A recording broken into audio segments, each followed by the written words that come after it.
आपण मानक स्वागत मोर आउ एक नुआ वीडियो रे।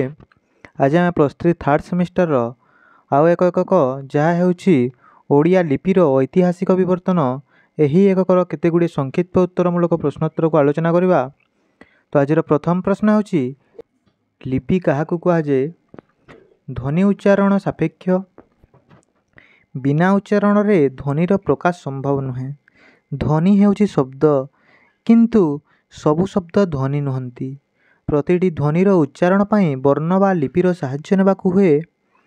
वर्ण बा लिपि हेउछि ध्वनिर लिखित रूप।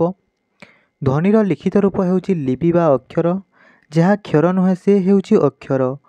ओडिया भाषा रे जेउ 49टी वर्ण बा लिपि अछि तार ध्वनिगत उच्चारण भिन्न भिन्न। ओडिया भाषार 49टी वर्ण हेउछि 49टी अक्षर। द्वितीय प्रश्न हेउछि लिपि को नै काल्डवेल का मत कौन। द्राविड़ी अक्षर मानकर प्रभाव रे ओडिया अक्षर गोलाकृति होइछि। एहा छड़ा से आहुरी कहंती जे ओडिया भाषा पूर्वे तालपत्र रे लौह लेखनी साहाय्य रे लेखा हेउथिबारु अक्षरर उपर भाग को गोल करी लेखिबाको पडुतिला। हिंदी रे जेमिति सिरा रेखा कटा हुए सेमिति गार काटी देले हुए तो तालपत्र फाटी जानता, कारण तालपत्रर तंतुगुड़िक लंबा आकार रे थाए। परवर्ती प्रश्न गुप्तलिपि कौन। कुषाण मानक परे भारत रे गुप्त साम्राज्य प्रतिष्ठित हैला। ताहा प्राय 7म शताब्दी पर्यंत रहिला। एही समय मध्य रे समस्त शिलालेख बा ताम्रलेख खोदित होई अछि। सेगुड़िक ब्राह्मी लिपिर परवर्ती विकास लक्षित हुए। तेणु एही समयर लिपि को गुप्तलिपि कहा जाए। परवर्ती प्रश्न केउ केउ स्थानरु गुप्तलिपिर प्रमाण मिली थाए।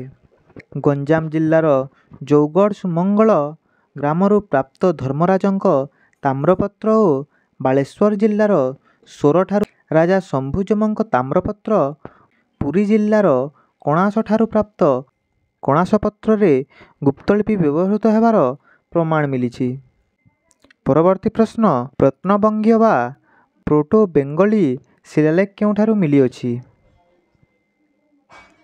भुवनेश्वर प्राप्त बंगवंशीय सम्राट नरसिंह देवंक तामिल ओडिशा शिलालेख रे सोनपुर प्राप्त भानुदेवंक शिलालेखरु एही रेखा ओ कोण विशिष्ट लिपि देखिबाकु मिली।